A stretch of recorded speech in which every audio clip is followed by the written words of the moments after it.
अब समय है छत्तीसगढ़ की हर छोटी बड़ी खबरों पर फटाफट नजर डालने का। तो चलिए देखते हैं छत्तीसगढ़ की तमाम छोटी बड़ी खबरें फटाफट अंदाज में। छत्तीसगढ़ में साय कैबिनेट की बुधवार को हुई बैठक में कई महत्वपूर्ण फैसले लिए गए। किसानों के लिए राज्य सरकार कृषक उन्नति योजना शुरू कर रही है। इसके तहत किसानों को 19,257 रुपए प्रति एकड़ के हिसाब से आदान सहायता राशि दी जाएगी। वहीं मीसाबंदियों और उनके आश्रितों को सम्मान निधि और बकाया राशि का भुगतान किया जाएगा। बीजापुर के जांगला थाना क्षेत्र के कोटामेट्टा में नक्सलियों ने बुधवार को फिर एक भाजपा नेता की कर दी हत्या। नक्सलियों ने भाजपा व्यापारी प्रकोष्ठ के मंडल उपाध्यक्ष कैलाश नाग को अगवा कर लिया। इसके बाद कुल्हाड़ी से वार कर उनकी जान ले ली। बस्तर में लगातार बीजेपी नेताओं की हत्या और पीसीसी चीफ दीपक बैज के बयान पर डिप्टी सीएम विजय शर्मा ने कहा, बस्तर में हत्या की घटना काफी चिंताजनक है। कांग्रेस की गलती की सजा लोग भुगत रहे हैं। हम तो नक्सलियों से वार्ता के लिए भी तैयार हैं। बिलासपुर में डायवर्जन सहित राजस्व मामलों में अवैध उगाही को लेकर हाईकोर्ट में याचिका दायर की गई है। इसे हाईकोर्ट ने गंभीरता से लिया है और राज्य सरकार समेत अफसरों से जवाब मांगा है। इधर हाईकोर्ट की सख्ती के बाद बुधवार को कलेक्टर अवनीश शरण ने लंबे समय से जमे जिले के 102 पटवारियों का तबादला आदेश जारी किया। छत्तीसगढ़ सरकार ने बुधवार देर शाम राज्य पुलिस सेवा के 76 अधिकारियों का ट्रांसफर किया। 5 एएसपी को सीएम सुरक्षा में भेजा गया। 2013 बैच के राज्य पुलिस सेवा के अधिकारी अभिषेक माहेश्वरी को सुकमा, रायपुर ग्रामीण एडिशनल एसपी नीरज चंद्राकर को बिलासपुर की जिम्मेदारी दी गई। साथ ही 2014 बैच के अनुराग झा को एडिशनल एसपी प्रोटोकॉल यातायात रायपुर बनाया गया। इस महीने छुट्टियों में भी आप रजिस्ट्रेशन करा सकते हैं, क्योंकि जिला पंजीयन कार्यालयों में मार्च में कोई छुट्टी नहीं रहेगी। रोज रजिस्ट्री कराने का काम होगा। वित्तीय वर्ष के अंतिम महीने में ज्यादा से ज्यादा राजस्व जुटाने के लिए ऐसा किया जाएगा। वित्तीय वर्ष खत्म होने में केवल 24 दिन ही बच गए हैं, लिहाजा छुट्टी के दिन भी काम चालू रखने और सभी रजिस्ट्री करने का निर्देश लागू कर दिया गया।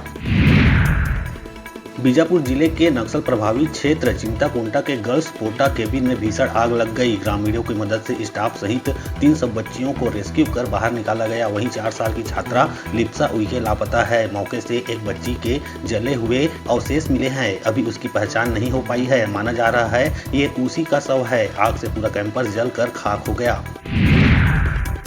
दुर्ग पुलगांव थाना क्षेत्र के गनियारी गांव से हत्या का मामला सामने आया। यहां दादी और पोती की हत्या कर दी गई। हत्यारे ने धारदार हथियार से दोनों को मौत के घाट उतार दिया। जानकारी के मुताबिक मृतिका दादी का नाम राजवती साहू है और पोती का नाम सविता साहू। हत्या के वक्त घर में केवल ये दोनों ही थे।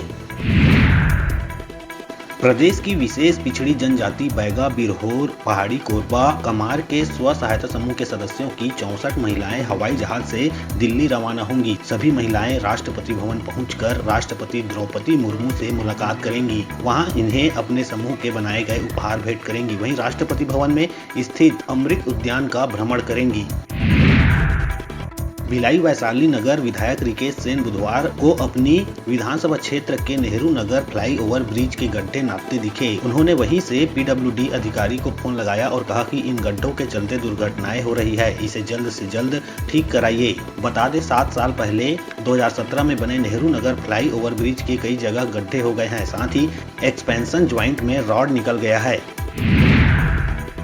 प्रदेश की भाजपा सरकार के न्योता भोज की अपील पर आज गरियाबंद के देवभोग जनपद अध्यक्ष नेहा सिंघल ने स्वामी आत्मानंद स्कूल के बच्चों को दिया न्योता भोज। इसमें पनीर, खीर और दाल फ्राई के अलावा मिक्स वेज और स्पेशल चावल से तैयार किया गया था भोजन। 450 बच्चों को खिलाए गए यह भोजन जनपद अध्यक्ष नेहा सिंघल की ओर से कराया गया था उपलब्ध। कबीरधाम के कवर्धा ब्लॉक के बहरमूड़ा शासकीय मिडिल स्कूल में बच्चे पढ़ रहे थे, तभी छत का प्लास्टर भरभरा कर नीचे गिर पड़ा। गनीमत यह रही कि घटना में बच्चे बाल बाल बच गए और उन्हें चोट नहीं आई। फिलहाल सभी बच्चों को कक्षा से बाहर निकाल लिया गया है। जैसे ही बच्चे क्लास से बाहर निकले, करीब 10 फीट एरिया की छत का प्लास्टर फिर भरभरा कर गिर पड़ा। अगर वहां बच्चे होते तो बड़ा हादसा हो सकता था। कवर्धा पुलिस ने लोहारा थाना क्षेत्र में इंस्टाग्राम में प्रेमिका के नाम पर फेक आईडी बनाकर अश्लील वीडियो अपलोड करने वाले उसके एक्स बॉयफ्रेंड को पुलिस ने किया गिरफ्तार। पुलिस ने मध्य प्रदेश के दिधौरी जिला नरसिंहपुर के रहने वाले नरेश ठाकुर को किया गिरफ्तार। बिलासपुर के सरकंडा थाना क्षेत्र में स्थित एसीसीएल के मुख्यालय में बुधवार की रात अचानक आग लग गई। मुख्यालय परिसर के स्टोर रूम में आग लगने से वहां रखे फर्नीचर सहित दूसरे सामान जलकर खाक हो गए। हालांकि आग लगने के कारणों का पता नहीं चल सका है। इस घटना से ACCL मुख्यालय की सुरक्षा पर सवाल उठ खड़े हुए हैं। फिलहाल आग पर काबू पा लिया गया। रायपुर नगर निगम द्वारा राजस्व बकायादारों पर सीलबंदी सहित अन्य नियमित कार्रवाई की जा रही है। इसी कड़ी में आज निगम ने महुआ में बकाया न पटाने वाले सैलून पर कार्रवाई की, जहां जांच के दौरान निगम की टीम ने पाया कि सैलून का संचालन बिना गुमास्ता लाइसेंस के किया जा रहा है, जिसके बाद नियम का उल्लंघन और बकाया अदा न करने की वजह से निगम ने सैलून को सील कर दिया। अभी वक्त हो चला है छोटे से ब्रेक लेने का, तो देखते रहिए न्यूज़ 36 छत्तीसगढ़ की आवाज़।